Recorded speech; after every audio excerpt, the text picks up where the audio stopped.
Hi, I'm Baird Whalen, and one of the things I just wanted to show was kind of my personal information architecture and how I keep things straight and ways to make that more efficient so it's easy to work with.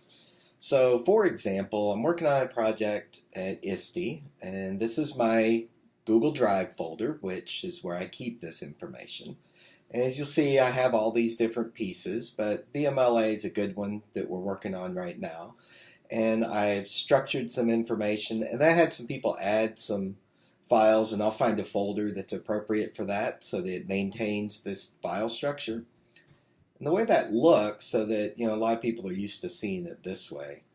And here it is, right? I'm in VMLA. I'll slide this over so you can see it a little better. So what I can see here is all my different pieces, and I'll collapse some of this. So there's my VMLA folder. This mirrors what I see over here, right? And then I can expand different portions. And here's where I'm building a course. And it says Module 1, and it shows the different pieces within those modules. And I'm trying to maintain the same structure for each one so it's consistent. And when we go back later, we can see where the information is. But the nice thing about it is, like, say I click on that one, then I'm going to see the same thing here. So it works a lot like what we're used to in other file management systems. But the trick I use is I downloaded GDrive to what in this case is my MacBook Pro, and incorporated it in my Finder. In Windows, what's that? It's in your file structure, your Windows Explorer, I guess it's called. I tend to work on Mac a little more, but I'll show you what that looks like. So once I downloaded it, over here in my Finder, which basically shows me the structure of my computer, I have Dropbox, which I did the same thing for, and then Google.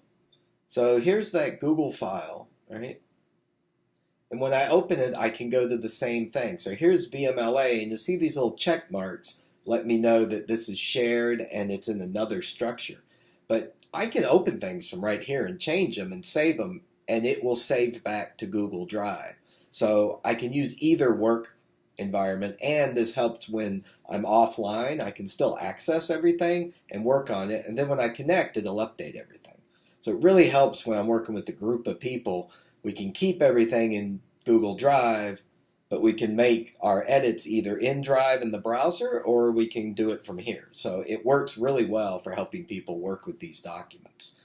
As you'll see, there's all the pieces, and they're right there, and I can just open something, make a change on it, and then load it back up, and everything works pretty well. So I'll give you an example with, let's say I wanted to do something with this rubric, and I can make my change.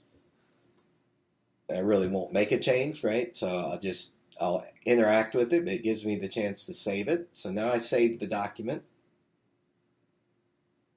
and it's 12:59 right now. So you see, I just saved at 12:59 that document. So it updated it there. That's the normal path. But let's see what it did in Google Drive. So we'll go to the same thing that we went to, assignments in Module 1, and we updated this one at 12:59, already updated. So that's a good way of working with those documents. And then you can use Word docs, you can use a Google Doc that is editable right there, but it gives you both options. I have people who like to work in Word documents like DocX, so I can work that way, or I can shift them over into something else. So that's one way of working with this. So just thought I'd share that, and kind of one little trick.